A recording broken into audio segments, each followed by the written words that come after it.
శ్రీ గురుభ్యో నమ. శ్రీ మహాగణాధిపతి నమ. శ్రీ సరస్వతి నమ. భక్తులరా, వ్యాసకృత భాగవత మహాపురాణం చెప్పుకున్నాం. సప్తమ స్కందంలో ఉన్నాం. నేటి వరకు మరి 30 భాగాలు చెప్పుకున్నాం. ఇవాళ 31వ భాగం చెప్పుకుందాం.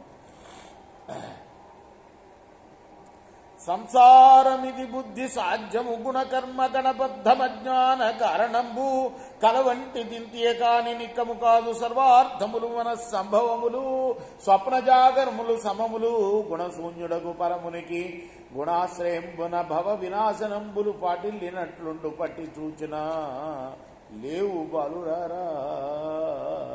కడిగి త్రిగుణాత్మకములైన కర్మములకు జనకమై వచ్చు అజ్ఞాన సముదయను ఘనతర జ్ఞానవక్నిచే కాల్చిపుల్చి కర్మర విరహితులై హరిగనుట మేలు.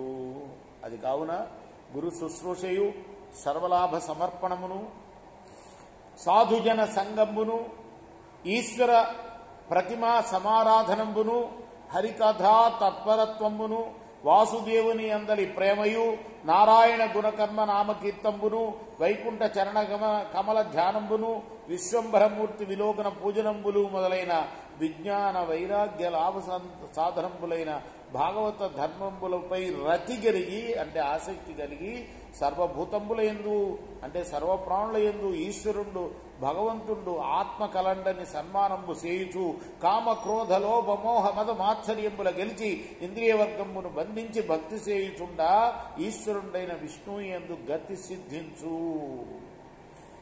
సారం అన్నమాట.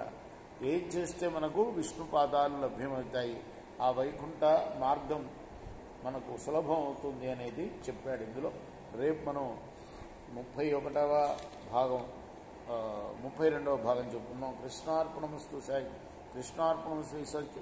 స్వస్తి ప్రజాభ్య పరిపాలయంతాం న్యాయేన మార్గేణ మహిమహీస్య గోబ్రాహ్మణేభ్యో శుభమస్తు నిత్యం. లోకా సమస్తా సుఖినో భవంతు. श्री सच्चिदानंद सद्गुरु साईनाथ महाराज की जय. जय गौरा हारती गो सद्गुरुनाथ देव साईनाथ. पांचभूति तत्व